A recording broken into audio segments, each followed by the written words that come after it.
لہذا یہ ثابت ہوا کہ روحانی بیماریوں کا علاج جسمانی بیماریوں کے علاج سے زیادہ ضروری اور اہم ہے۔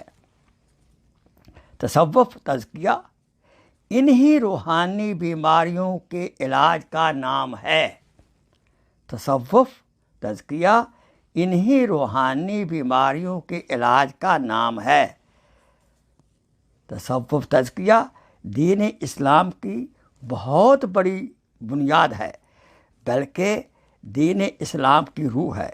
یاد رہے، رسول اکرم صلی اللہ علیہ وسلم کی 4 ذمہ داریوں میں سے سب سے پہلی ذمہ داری تصفیہ قلوب اور تزکیہ نفوس تھا، یعنی یہی تصوف اور تزکیہ سے متعلق آپ کا علم مبارک اور آپ کا عمل مبارک تھا۔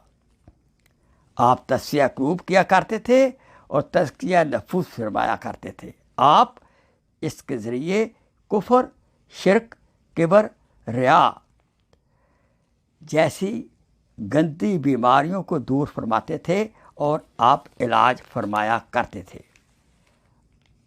اب آپ کی مرضی ہے کہ آپ تصوف تزکیہ کو بدعت سمجھے یا اپنی روحانی بیماریوں کی تشخیص کروا کر ان کا دنیا سے رخصت ہونے سے پہلے علاج کروائیں اور بفضل خدا سیدھا جنت میں جائیں، نہ کہ وایا جہنم۔ کہ وایا جہنم ان کو جانا پڑے گا جو کبر جیسی بیماریاں لے کر دنیا سے رخصت ہوگا۔ لہذا آپ اپنے دل کی یقین اور دماغی غلط فہمی جو تصوف کے بارے میں ہے اس کو دور فرمائیں۔ تصوف کا ماخذ، تزکیہ کا ماخذ قرآن و حدیث ہے۔ یاد رہے، فقہ کی 2 اقسام ہیں، ایک ظاہری فقہ جس کا تعلق جسم سے متعلق اوامر و نہی سے ہے، اور دوسرا باطنی فقہ جس کا تعلق روح سے متعلقہ اوامر و نواہی سے ہے۔ جسمانی ظاہری فقہی مسائل کا حل علماء حق مفتی اعظام کے پاس ہے، اور روحانی باطنی فقہی مسائل کا حل مشائخ حقانی کے پاس ہے۔ البتہ یہ صحیح ہے کہ جس طرح بے سند ڈاکٹر میڈیکل پروفیشن کو بدنام کرتے ہیں، اسی طرح بے سند جاہل صوفی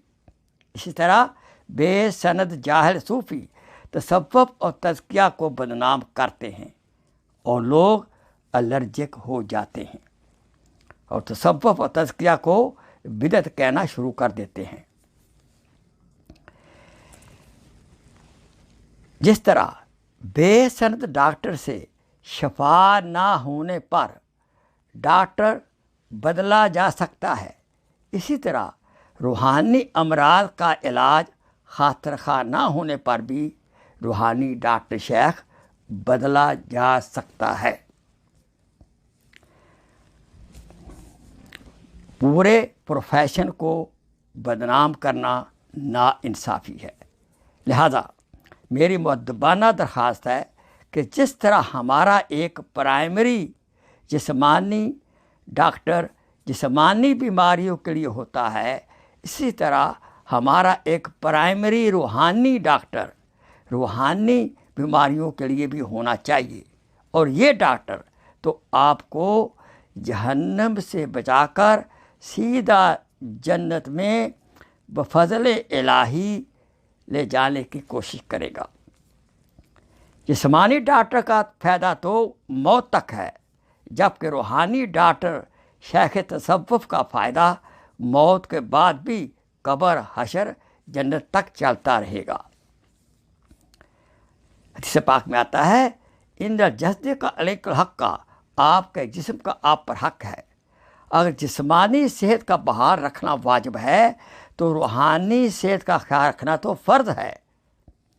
اب فیصلہ تیرے ہاتھوں میں ہے، دل یا شکم۔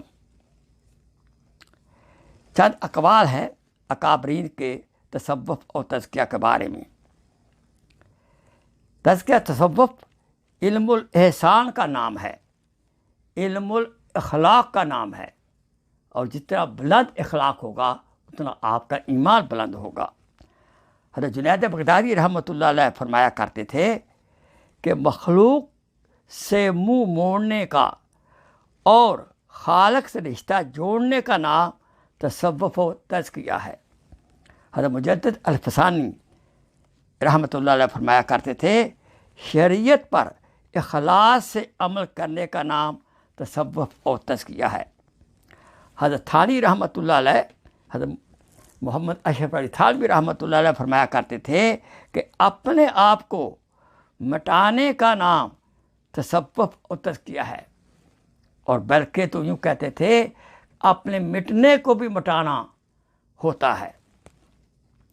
شیخ زکریا رحمۃ اللہ علیہ فرمایا کرتے تھے کہ تزکیہ تصوف کی ابتدا اعمال بالنیات سے ہوتی ہے اور انتہا ان تعبد اللہ کانک ترا علم الاحسان پر ہوتی ہے۔ حضرت مولانا احمد علی لاہوری مفسر قرآن فرمایا کرتے تھے تصوف تزکیہ کیا ہے؟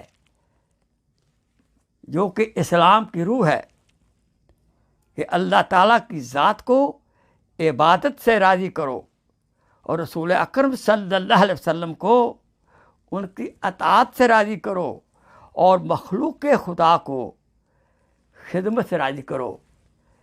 یہ اسلام کی بہترین تفسیر ہے اور تزکیہ تصوف کی بہترین تعریف ہے۔ وآخر دعوانا ان الحمدللہ رب العالمین۔ اللہ تعالیٰ ہمیں اپنی ذاتی روحانی بیماریوں کی تشخیص کروانے کی توفیق عطا فرمائے اور ہمارا آخری سانس بغیر کسی روحانی بیماری سے نکلے، تاکہ اللہ تعالیٰ کے فضل و کرم سے، کی رحمت سے ہم سیدھا جنت میں جانے والے بن جائیں۔ وآخر دعوانا ان الحمدللہ رب العالمین۔ السلام علیکم ورحمۃ اللہ وبرکاتہ۔